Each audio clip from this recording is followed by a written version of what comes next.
Hello everyone, in today's video we are going to take a look at another piece of the recent congressional hearing.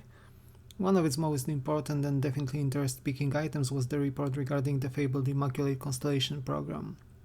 To kick off, I should probably mention here for the record that there is a controversy and a drama of sorts surrounding it. There are two versions of the documents, one with 11 and one with 12 pages, and the latter mentions that the document was presented and provided by Jeremy Corbell, whereas the official record has the witness Michael Schellenberger as the person who submitted the document to the Congress. But that little hitch aside, let us dig into the content itself. The introduction claims that the document is a result of a multi-year research and investigation regarding UAPs, technologies of unknown origins, and non-human intelligence using internal government data which is not available to the public. The author is allegedly a whistleblower who decided to publish the information via a journalist as the safest way of doing so while avoiding retaliation and possibly very harsh consequences. The document claims that the executive branch of the government has knowingly prevented the legislative branch from executing its proper powers over the aforementioned issues. It has also managed the issues without and outside the proper congressional oversight or authorization, and that the process has lasted several decades by now.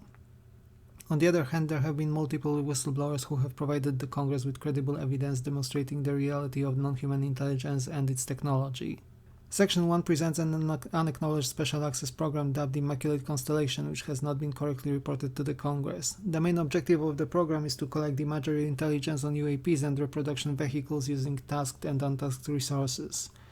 It is also a part of a wider network of programs dedicated to non-human intelligence and UAP studies, while it acts as the central hub for activities, capabilities, and locations covering both sources of foreign and unknown origins. It covers all kinds of media from lower Earth orbit to ground observations. As part of its efforts, the program has been collecting imagery intelligence databases scattered within a fragmented structure, which complicates the very purpose it serves, while at the same time it provides compelling evidence for UAPs which cannot be explained with prosaic attributes. The imagery include infrared and FLIR material, full motion video, thermal and still photography. The following objects have been identified this way: a cuboid formation of approximately 12 metallic orbs skimming the ocean surface, exhibiting rapid maneuvers, braking formation and moving with impressive capabilities. Another observation involved a fast mover object transiting over sensitive facilities, a small to medium oval UAP which rapidly comes into frame over coastal facilities and exhibits a rapid turn. Next, we have intelligence vessels about to collect their production vehicle at night within a specific area at the Pacific Ocean. This footage allegedly shows a triangular UAP appearing directly over the vessels. The UAP had the shape of a unilateral triangle with three bright points of light at each bottom corner of it, slowly rotating on its horizontal axis. The rotation partially revealed a horizontal bar of sweeping lights. Intelligence data shows that the vessels must have been aware of the UAP or RV and met it at the expected location. The UAP vanished as suddenly as it appeared. Another triangular UAP trailed an unwitting vessel is discussed. Again, we have an equilateral triangle-shaped UAP the size of a fighter jet, hovering approximately 200 meters above a sea vessel in the Pacific Ocean. The object was classified as an ARV or RV of Intelligence networks have an infrared footage of a large saucer-shaped UAP craft emerging from a dense cloud formation. The saucer registered as a hot object against cold atmospheric background. The saucer was 200 to 400 meters in circumference and had symmetrical protuberations on the upper surface. It emerged at a shallow angle while moving upwards to higher atmospheric strata. After breaking the cloud cover, the object suddenly changed direction and partially entered the cloud cover again, exhibiting evasive behavior. Then we have a description of a boomerang-shaped UAP observed in a FLIR footage of the eastern coast of the USA. It rapidly decelerated and hovered as a stationary object. Then it suddenly emitted a light sphere from its central point, which expanded and partially engulfed the craft in a rotating sphere of light. We also have a mention of a jellyfish-type object crossing the US-Mexico border, recorded in a FLIR footage. It exhibited cold and hot emissions and the shape of a flying brain or a jellyfish with hanging appendages.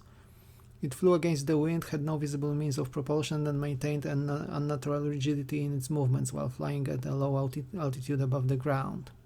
We have a mention of a supersonic range Fowler object intercepting a US Navy fighter jet off the eastern seaboard, with the object emerging from the clouds and approaching the fighter head-on at high speed, passing over the left side of the cockpit.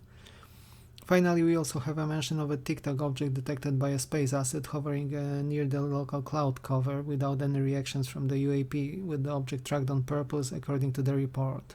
Next, the document mentions human reports of first-hand encounters of anomalous objects as reported by the witnesses.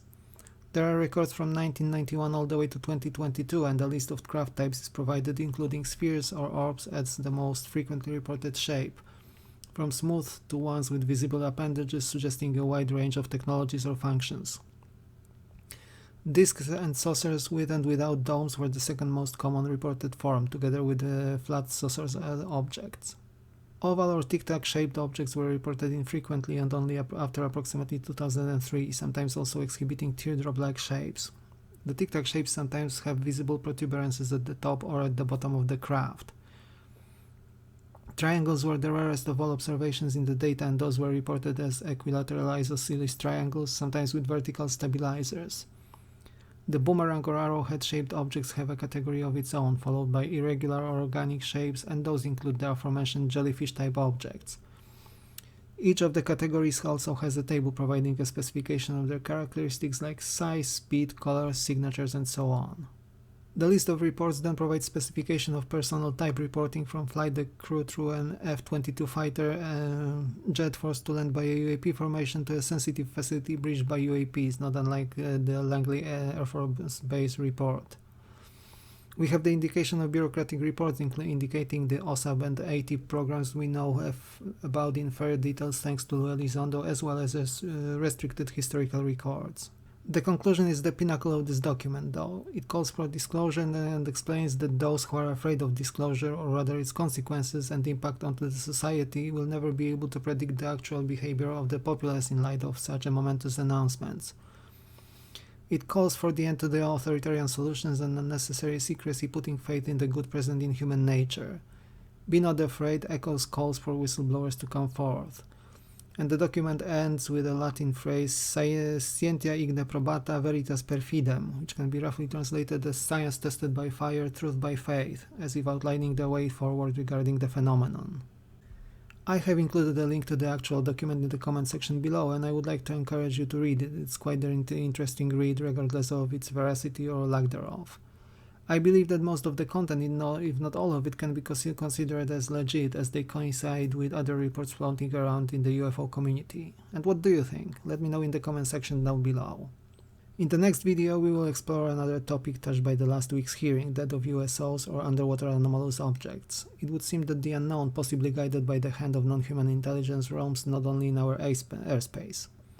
Thank you very much for watching this one. Like and subscribe if you enjoyed the content. Your support means a lot to me and keeps the channel going.